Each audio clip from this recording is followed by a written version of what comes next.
Assalamualaikum warahmatullahi wabarakatuh. Ashamaa kabajamtoota jaalatamtoota ilmaan Oromoo. Akkam jirtanii naga keessanii?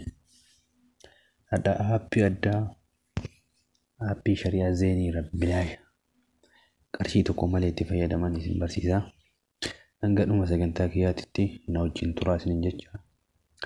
Gamanumaa namni YouTube chaanaalii kiyya maatii hin taane maatiin haa taati.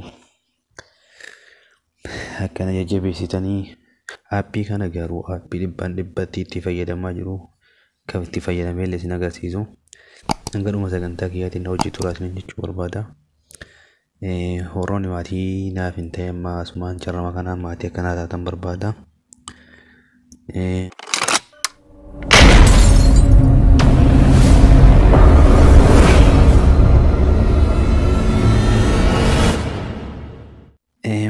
Imali keenya gara Pilistoorii eega jennee gara Pilistoorii deemnaa nu faana turaa naffeerra kenna. Pilistoorii keenya irra seenna. Erga Pilistoorii keenya irra seennee mataa kana gubbaa maal goona?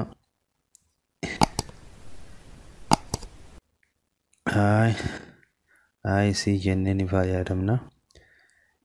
Inni isa lammaffaa irra jiru kanoo inni erga gubbaarra seennee barreeffannee booda akkana inni barreeffanna. Innis isa dhumarra jiru kana kunoo irratti ni cuqaasna. Gadhumnee tokko lama sadaffaarra dhiibnee tokkoffaarra jiru kanaan ni cuqaasna. Ani waan buufadhee jiruuf keessuma seenee isin agarsiisa. Update godha irraa kiyyas.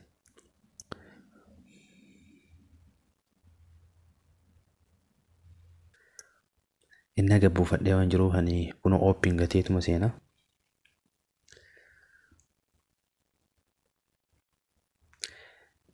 Gaafa akkana seentanii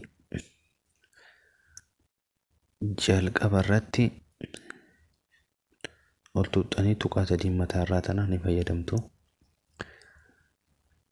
Update gateedha. Yoo shabakaa qabaattanii gara jalaa ni nuuni haaromsa.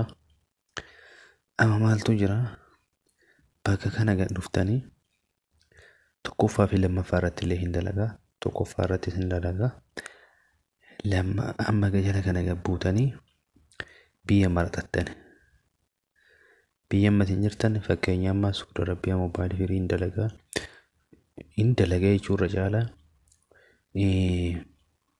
Kanaafuu asitti hin dalagu garuu waan zeenii gad dhuftanii zeenii irra kaa'attan achi booda akkasiin barbaaddan isin hojjetaa. Maal gootan achi booda install. Gaafa install gootanii fakkeenya nama daataa kana jalaa cufa wifi waan qabu kana cufee san irra deebisa turaa isin agarsiisuudhaaf.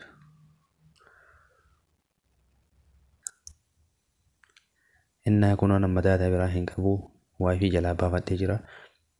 Kunoo amma gaafa irra dhibbaan dhibbatti ni hojjeta. Maaltu jira bakka kana install eega gootanii booda mallattoo qulfee irraa eeggatanii hojjetee jira kunoo. Hojjetee jira. Erga hojjetee booda maaltu jira? Anama sa'aatii aadiitti gatee jira. Sa'aatiin gaafa jalqabaa isinii banu duwwaa. Kanaafuu sa'aatii gaafa isinii banu duwwaa irra jira. Maaltu jira? Sa'aatii kana time ta'etu tana isumarra gad dhuftanii sa'aatiin kun waleedhaa sa'aatii 4 beeksisa daqiiqaa 5 sekondii 5 isinii fida. Innaa kanaafuu osoo inni isin jala hin dhumatiin irratti time godhaatiin irratti dedeeffachuu dandeessan. Achi booda osoo waan takka hin fayyadamin bilaasha.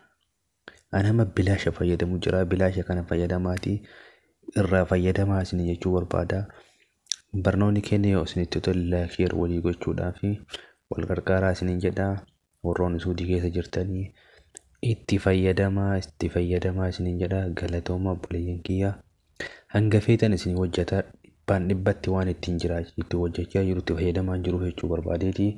Na galatooma ulfaadhaa.